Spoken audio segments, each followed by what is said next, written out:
Snapdeal, Flipkart जैसी e commerce कंपनियों के लिए डिलीवरी करना आसान, मुसीबत बना वैट का कानून। उत्तर प्रदेश सरकार ने लिया वापस।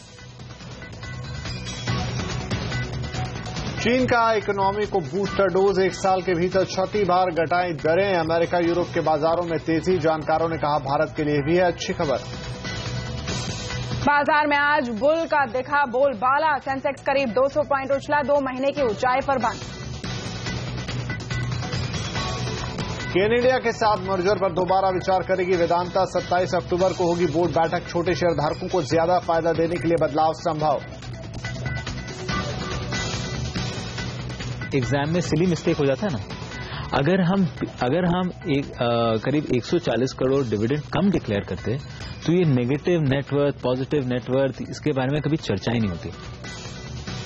इंडिगो के प्रेसिडेंट आदित्य घोष ने माना डिविडेंड मामले में हुई थोड़ी गलती, लेकिन निवेशकों को नहीं होगा कोई नुकसान। सीएनबीसी आवाज के प्रधान संपादक संजय पुगलिया से खास मुलाकात में कहा कंपनी आगे भी देती रहेगी डिविडेंड।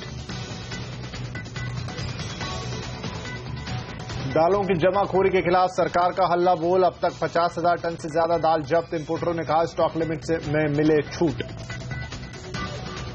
महाराष्ट्र सरकार की सख्ती पर उबर के यात्रियों से अपील, कहा आवाज करे बुलंद, लेकिन महाराष्ट्र के परिवहन मंत्री ने कहा ऐप एग्रीगेटरों को लेना होगा लाइसेंस। किसी को टैक्सी चलानी होगी तो उनको परमिट लेना पड़ेगा, हमारे खाते का परवाना लेना पड़ेगा और मीटर हमने जो गाइडलाइन अभी दी है उस गाइडलाइन से उनको चलना पड़ेगा। नमस्कार, आप देख रहे हैं आवाज एट 9। मैं हूं तमन्ना इनामदार दत्ता। नमस्कार, आपके साथ मैं हूं विपिन भट्ट। आगे बढ़े उससे पहले कुछ और हेडलाइंस। हाउसिंग लोन को लेकर आरबीआई गवर्नर की बैंकों को नसीहत, कहा लोन देते वक्त ज्यादा सतर्क रहें बैंक। एशियन पेंट्स के निराश करने वाले नतीजे, उम्मीद से कम निकली आय और मुनाफा। बल्लभगढ़ के बाद गोहाना में दलित बच्चे की मौत पर बवाल, मुख्यमंत्री ने बताया आत्महत्या का मामला। लेखकों के विरोध प्रदर्शन के बाद साहित्य अकादमी ने तोड़ी चुप्पी, प्रस्ताव पास कर लेखकों पर हमले की निंदा, साहित्यकारों से सम्मान वापस लेने की अपील।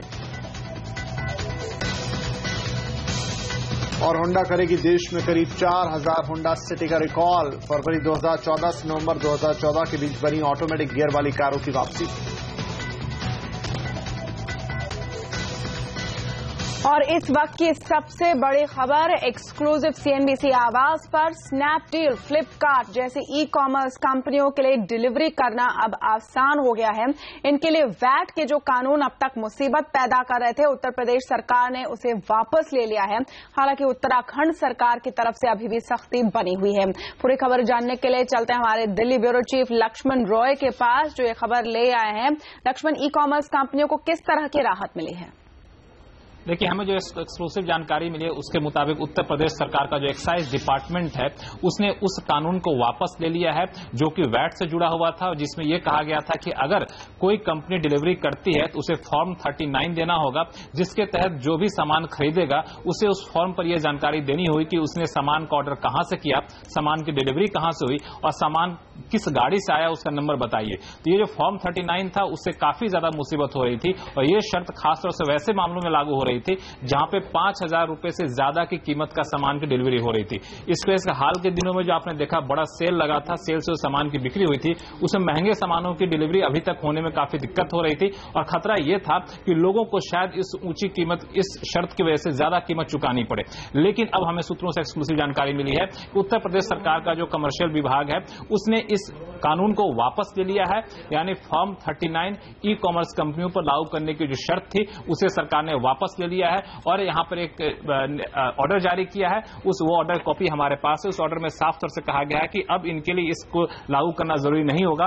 हाँ, कारोबारियों के लिए अगर वो सामान की डिलीवरी करते हैं 5000 रुपए से ज्यादा की, तो वहां पर उनको फॉर्म 38 देना पड़ेगा, जहां पर समझ जानकारी देनी पड़ेगी। लेकिन अगर कोई निजी इस्तेमाल के लिए सामान खरीदता है, चाहे वो 5000 का हो, 10,000 का हो या 50,000 का हो, उनके लिए किसी भी तरह का फॉर्म भरना जरूरी नहीं होगा। जो सर्विस प्रोवाइडर है यानी ई कॉमर्स कंपनियां हैं, ये खुद अपनी जानकारी देकर के अपना वैट यहाँ पर चुका सकती हैं। एक तरह से कह सकते हैं ई कॉमर्स कंपनियों को एक बड़ी राहत मिली है वैट के सख्त कानून की वजह से, और ये तत्काल प्रभाव से लागू हो गया है और सभी जो डिपार्टमेंट है, जो स्थानीय अधिकारी हैं, उनको भी चिट्ठी जारी कर दी गई है। अच्छा, तो लक्ष्मण, क्योंकि ये बड़ा मामला है और सिर्फ उत्तर प्रदेश तक सीमित नहीं है, ऐसे में क्या कोई लॉन्ग टर्म सॉल्यूशन सोचा जा रहा है? जी बिल्कुल, आपने सही कहा कि एक बड़ा मामला है। उत्तर प्रदेश में भले अभी ठीक हो गया हो, लेकिन उत्तराखंड में अभी भी ये कानून लागू है और माना जा रहा है कि उत्तराखंड में शायद वहां से राहत निकल कर आए। लेकिन ये एक राज्य से दूसरे राज्य के सामान की डिलीवरी में ये वाकई एक समस्या उठ खड़ी होती है कि पॉइंट ऑफ सेल क्या माना जाए, यानी सामान की बिक्री कहां हुई है, इसे कैसे किस आधार पर आकलन किया जाए। तो अब केंद्र सरकार के जो वित्त मंत्रालय के एक्साइज डिपार्टमेंट ने हमने बात की, वहां में सूत्रों से ये जानकारी मिली है कि केंद्र सरकार लगातार इस पर नजर बनाए हुए है और हो सकता है कि आने वाले दिनों में केंद्र सरकार एक मध्यस्थ की भूमिका निभाए और ऐसे मामलों में जहां 2 या 2 से अधिक राज्यों का मामला आ रहा हो, वहां पे मध्यस्थ की भूमिका निभाकर पॉइंट ऑफ सेल क्या हो ये सुनिश्चित करे। और केंद्र सरकार का यह भी मानना है कि एक बार जब जीएसटी यानी गुड्स एंड सर्विस टैक्स लागू हो जाएगा, उसके बाद यह विवाद जो है हमेशा के लिए खत्म हो जाएगा। जी बहुत बहुत शुक्रिया लक्ष्मण इस एक्सक्लूसिव जानकारी के लिए। तो उत्तर प्रदेश में जो डिलीवरी रुक गई थी 5000 से ज्यादा के सामान की, वो अब शुरू हो जाएगी। ईज ऑफ डूइंग बिजनेस में काफी बड़ी राहत मिली है ई कॉमर्स कंपनियों को। अब बात करते हैं एक और बड़ी कॉर्पोरेट खबर की। कैन इंडिया के साथ मर्जर पर वेदांता दोबारा विचार करेगी। 27 अक्टूबर को होने वाली वेदांता इंडिया की बोर्ड बैठक में इस पर फैसला हो सकता है। सीएनबीसी टीवी 18 की नयनतारा जुड़ रही है ज्यादा जानकारी के साथ। नयनतारा, क्या हो सकता है फैसला इस बैठक में? हाँ जी, हमें सूत्रों से ये पता लगा है कि वेदांता शायद केन इंडिया का जो मर्जर है उसको शायद माइनॉरिटी शेयर होल्डर्स के लिए बेहतर कर सकते हैं। याद रखिए जो 2 सबसे बड़े माइनॉरिटी शेयर होल्डर्स हैं, केन एनर्जी पीएलसी और एलआईसी, वो बिल्कुल भी खुश नहीं थे वो जो 1:1 स्वैप रेशियो जो वेदांता ने ऑफर किया था मर्जर के लिए। तो अब वेदांता के पास शायद कोई चॉइस ही नहीं होगी कि ऑफर को बेहतर करे। वो जो नहीं चाहते वो है कि मर्जर को डिले किया जाए या उसको टेम्पररी होल्ड में ही कर दिया जाए। याद रखिए जो वेदांता है उनके जो डेट है वो 77,000 करोड़ रुपीस का है। वो चाहते हैं कि केन इंडिया के साथ मर्जर हो, फिर उनको एक्सेस भी मिलेगा केन इंडिया का कैश से। और एक और जो प्रॉब्लम है वो है कि वेदांता ने एक $1.25 बिलियन का लोन लिया था केन इंडिया से। अगर ये मर्जर नहीं होता है, इसका मतलब ये है वेदांता को केन इंडिया को वो सारा पैसा वापस करना पड़ेगा मिड 2016 में। इसलिए वेदांता अभी भी चाहता है कि ये मर्जर हो जाए और उसको ही देख के वो शायद मर्जर की जो ऑफर है उसको बेहतर करेंगे। हमने वेदांता को एक ईमेल भेजी थी, उन्होंने बोला वो मार्केट स्पेकुलेशन पे कमेंट नहीं करेंगे। जी नयनतारा, बहुत शुक्रिया इस जानकारी के लिए। आगे बढ़ेंगे। चीन ने अपनी इकोनॉमी को बूस्टर डोज दे दिया है। 1 साल के अंदर चीन ने 6ठी बार ब्याज दरें घटाई हैं। इस खबर का क्या मतलब है और इसका दुनिया भर के बाजारों पर किस तरह का असर होगा, समझने के लिए बात करेंगे अपने सहयोगी हेमंत खई से। हेमंत, चीन के इस कदम को कैसे देखें? 6ठी बार है साल भर के अंदर ब्याज दरें घटा दी गई है, क्या मकसद है इसके पीछे चीन का? जहां चीन के सेंट्रल बैंक की तरफ से एक अच्छी खबर, और इन्होंने दरअसल ब्याज दर 1/4% घटाने का फैसला लिया है। कल से ये लागू हो जाएगी और इनका फोकस भी है कि बैंक्स इसको ज्यादा से ज्यादा पास ऑन करें। जैसे हम देख रहे थे कुछ दिनों पहले गवर्नर साहब का फोकस इंडिया में ये था कि ब्याज दरें बैंक्स पास ऑन करें। इनका फोकस भी यही है कि बैंक्स ये पास ऑन करें ताकि ग्रोथ दरअसल वापस पटरी पर आए। आपको याद होगा चीन 2015 में 7% के ग्रोथ रेट की से बढ़ना चाहता था और इसको लेकर काफी सारे सवालिया निशान बन रहे थे। हाल ही में जो डेटा आया था उसमें 7% से कम ग्रोथ हासिल हो रही थी। इस तरह के संकेत थे। साफ तौर पर दिक्कत में है चाइना, ग्लोबली स्लो डाउन है और उसको बढ़ाने के लिए ये एक बड़ा रेट कट दिया है उन्होंने। और इस बार इस साल में आप देखिए 6ठी बार ये रेट कट उन्होंने किया है, तो ये एक इंपॉर्टेंट बात है जिसका सबको नजर रखनी चाहिए। लेकिन आप देखिए अब चर्चा बाजार में ये थी कि शायद युआन को एक बार फिर से वो डिवैल्यू करेंगे, उस तरह की खबरें थी। लेकिन ये एक पॉजिटिव सरप्राइज देखने को मिला है। काफी कम लोगों ने एक्सपेक्ट किया था कि बाजार बंद होने के बाद इस तरह का फैसला आएगा और इसीलिए आप देखिए दुनिया भर के इक्विटी मार्केट्स काफी खुश हैं।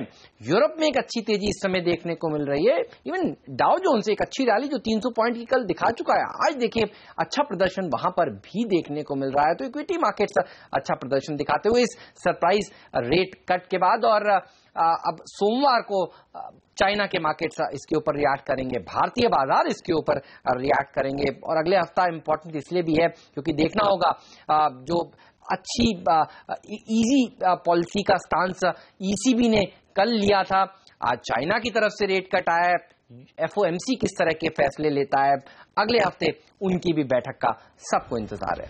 शुक्रिया हेमंत सारे डिटेल्स के लिए। और जानकारों की माने तो चीन ने सही कदम उठाया है और रेट कट का पॉजिटिव असर पूरे ग्लोबल मार्केट में देखने को मिलेगा। एंटिसिपेट कर रहा था कि शायद एक युआन डिवैल्यूएशन आए। आई थिंक एक रेट कट आना एक बहुत बड़ी सरप्राइज मूव है। तो दो पल्लू है कॉइन के। I think on one side you probably looking at spurt in demand to come through, और जो रिएक्शन देखी वर्ल्ड मार्केट में बहुत ऑब्वियस है क्योंकि I think it was needed as a booster dose. इधर अच्छे ग्लोबल संकेतों के दम पर बाजार में भी आज तेजी देखने को मिली। निफ्टी 8,300 के करीब पहुंचकर बंद हुआ है। बैंक निफ्टी ने आज शानदार प्रदर्शन दिखाया। आज की तेजी को लीड किया प्राइवेट सेक्टर बैंकों ने। Axis bank, Kotak, HDFC bank और आईसीआईसीआई बैंक में अच्छी खरीदारी दिखी। ऑयल एंड गैस शेयरों में भी आज तेजी रही। आईटीसी, एचयूएल जैसे दिग्गजों में भी आज खरीदारी का रुझान था। हालांकि टेलीकॉम शेयरों में आज बिकवाली का दबाव जरूर देखने को मिला, लेकिन आज का हीरो था वीआईपी, जो नतीजों के बाद 20% तक उछला। KPIT, Cummins, Cadila Health, JSW Steel भी आज अच्छे नतीजों के बाद बढ़त पर बंद हुए। और इंडिगो के प्रेसिडेंट आदित्य घोष ने माना है कि डिविडेंड के मामले में थोड़ी गलती हुई है। सीएनबीसी आवाज के प्रधान संपादक संजय पुगलिया से खास बातचीत में उन्होंने कहा कि अगर वो 140 करोड़ कम डिविडेंड देते ये मामला उठता ही नहीं। हालांकि उन्होंने साफ किया कि कंपनी आगे भी डिविडेंड देती रहेगी, लेकिन फैसला हालात के मुताबिक होगा। साथ ही इंडिगो एयरलाइंस ने छोटे शहरों में विस्तार का इरादा भी जताया है। डिविडेंड वाला ऐसा ये बिल्कुल मुझे लगता है स्ट्रेटेजिक गलती हो गई, ये अवॉइड कर सकते थे। आपका इरादा नहीं था। वो एग्जाम में सिली मिस्टेक हो जाता है ना। अगर हम करीब 140 करोड़ डिविडेंड कम डिक्लेयर करते तो ये नेगेटिव नेटवर्थ, पॉजिटिव नेटवर्थ, इसके बारे में कभी चर्चा ही नहीं होती। अच्छा, सिली मिस्टेक इसलिए कि हमने कभी नेगेटिव नेटवर्थ और नेटवर्थ, हमारे एयरलाइन बिजनेस में कोई एक्चुअली नेटवर्थ देखता नहीं। अगर आप मुझे आज पूछें कि बाकी सारी एयरलाइंस की उनकी पॉजिटिव नेटवर्थ है, नहीं, सबकी नेगेटिव नेटवर्थ है। हमारी पिछले 5 साल से पॉजिटिव नेटवर्थ रही है, तो आगे भी मेरा यही कहना है कि हम डिविडेंड पेइंग स्टॉक रहेंगे। 1-2 साल अगर ऐसा आए कि मार्केट में बड़ा उथल पुथल चल रहा है, चाहे हम प्रॉफिटेबल रहें, मगर उस टाइम पे अगर in the interest of the business अगर हमें पैसा अपने पास रखना हो तो हम वो भी करेंगे। आप जिन जिन शहरों में भी ऑपरेट कर रहे हैं उसके बाद और नीचे छोटे शहरों में जाने वाले हैं? बिल्कुल, ऐसे हमारे टारगेट में से 20 शहर हैं। सूरत, भोपाल, औरंगाबाद, तिरुपति, विजयवाड़ा, मदुरई, मैंगलोर, लेह, पोर्ट ब्लेयर, जोरहट, सिलचर, देहरादून, उदयपुर, जोधपुर, ऐसे बहुत शहर हैं जहां पर हम नहीं पहुंच पाए क्योंकि हमारे पास जहाज नहीं है। यहाँ पर एक छोटा सा ब्रेक लेंगे। ब्रेक के बाद दालों की जमाखोरी के खिलाफ सरकार का हल्ला बोल। तो क्या एक्शन ले रही है यहाँ पे सरकार, करेंगे मुआयना इस ब्रेक के बाद।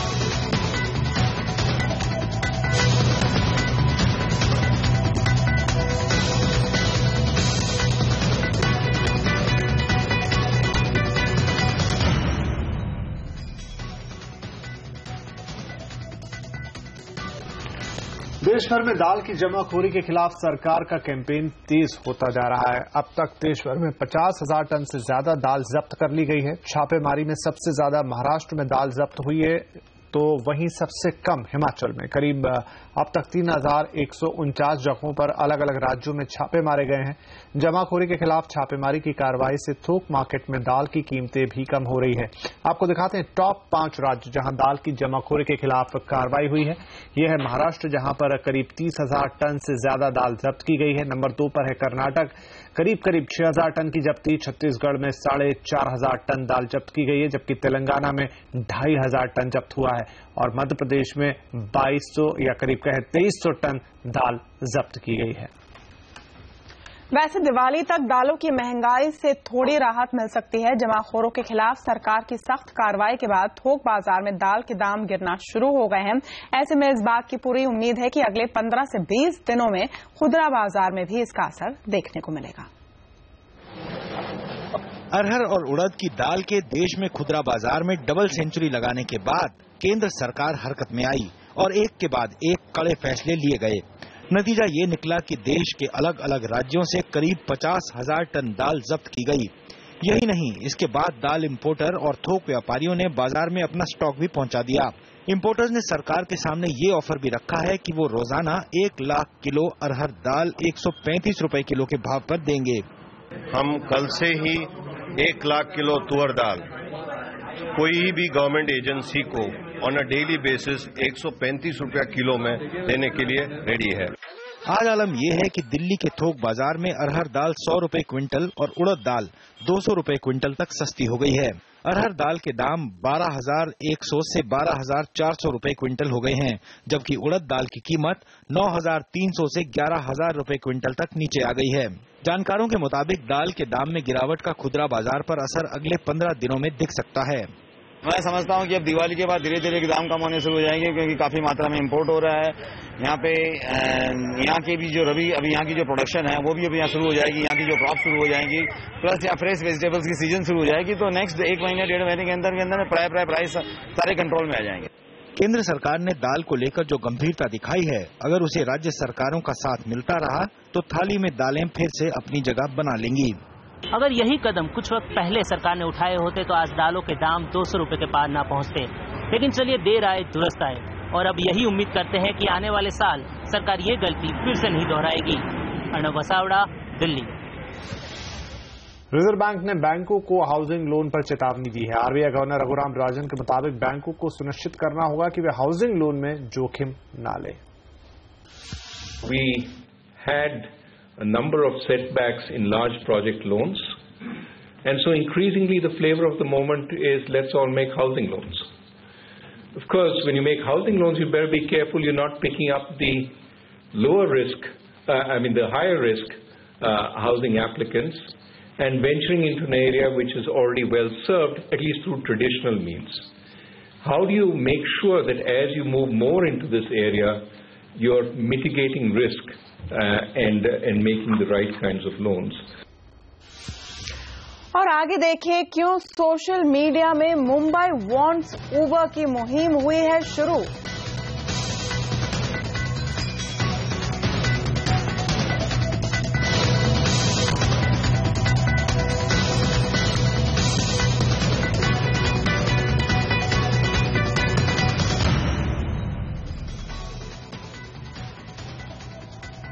महाराष्ट्र सरकार और एग्रीगेटर बेस्ड ऐप के बीच तनाव बढ़ता जा रहा है। एग्रीगेटर्स को रेगुलेट करने की महाराष्ट्र सरकार की मंशा के खिलाफ उबर जैसे टैक्सी एग्रीगेटर ने मोर्चा खोल दिया है। उबर ने मुंबई में मुंबई वांट्स उबर नाम से सोशल मीडिया पर अपने पक्ष में माहौल बनाने की मुहिम शुरू कर दी है। हालांकि महाराष्ट्र सरकार इन ऐप बेस्ड टैक्सी एग्रीगेटर को कोई रियायत देने के मूड में नहीं है। मुंबई में ओला और उबर जैसे ऐप बेस्ड एग्रीगेटर पर नकेल कसने के मकसद से महाराष्ट्र सरकार की ओर से जारी ड्राफ्ट नोटिफिकेशन ने इन टैक्सी एग्रीगेटर के बीच हड़कंप मचा दिया है। इन कंपनियों ने अब ग्राहकों के बहाने राज्य सरकार पर दबाव बनाना शुरू कर दिया है और सहारा लिया है सोशल मीडिया का। उबर ने तो बाकायदा मुंबई वांट्स उबर नाम से ऑनलाइन सिग्नेचर कैंपेन ही छेड़ दिया है। उबर का मानना है कि अगर मुंबई में महाराष्ट्र सरकार के नए नियम लागू हो जाते हैं तो उबर जैसी टैक्सी सर्विसेज बर्बाद हो जाएंगी। कंपनी इसे मुंबई को पीछे ले जाने वाला कदम बता रही है। कंपनी का कहना है कि नए नियमों के बाद उबर के हजारों ड्राइवर पार्टनरों का रोजगार तो छिन ही जाएगा, साथ ही मुंबई के लोगों के लिए टैक्सी की सवारी भी महंगी हो जाएगी। ओला और उबर की तो बात में छोड़ दी थी। बात 18 से 20 हजार जो लोग हैं, जो गरीब लोग बैंक से फाइनेंस करा के गाड़ियां ले लिए हुए हैं, आज अगर खाली 4,000 गाड़ी रजिस्टर होंगी तो 18,000 कहाँ जाएंगी? बाकी फायर के लिए ठीक है, जो मिनिमम रेट रखी है, लेकिन अच्छी रेट रखी है कि जो कस्टमर को भी नुकसान ना हो और हम लोग को भी नुकसान ना हो, वो हिसाब से रहेगा तो ठीक है। उधर महाराष्ट्र सरकार जरा भी रियायत बरतने के मूड में नहीं है। महाराष्ट्र के ट्रांसपोर्ट मंत्री दिवाकर रावते ने CNBC आवाज से एक्सक्लूसिव बातचीत में कहा कि ऐप बेस्ड कंपनियों को लाइसेंस लेना ही होगा। इतना ही नहीं, राज्य सरकार जो भी नियम कायदे तय करेगी उन्हीं के हिसाब से इन कंपनियों को काम करना होगा। हम कानून से सब चले और लोगों को सुविधा अच्छी मिले, यह हमारा काम है। किसका धंधा क्या होता है वो देखना सरकार का काम नहीं है। तो उनके क्या तकलीफ है, अभी तक इतना बगैर कानून क्यों चलाया, इसका सवाल वो जवाब दे सकते हैं क्या कि किसी ने परमिशन दी है क्या? तो वो नहीं है। हम सब कानून में लाना चाहते हैं और उससे हिसाब से जो उनका धंधा है वो चलाए, और न किसी का धंधा क्या चलता है ये सरकार देखनी। सरकार जो नियमों से और कानून से जो बताए वो चलना चाहिए, ये कहते हैं। App based taxi aggregator Mumbai में फिलहाल बिना किसी रोक टोक के अपना कारोबार कर रहे हैं, लेकिन हाल ही में सरकार ने इन्हें रेगुलेट करने के मकसद से एक ड्राफ्ट नोटिफिकेशन जारी किया है, जिसमें इन पर लगाम लगाने की बात कही गई है। ये ड्राफ्ट नोटिफिकेशन राज्य सरकार की साइट maharashtra.gov.in पर डाला गया है और 31 अक्टूबर तक इस पर लोगों से राय मांगी गई है। रौनक कुकड़े, मुंबई।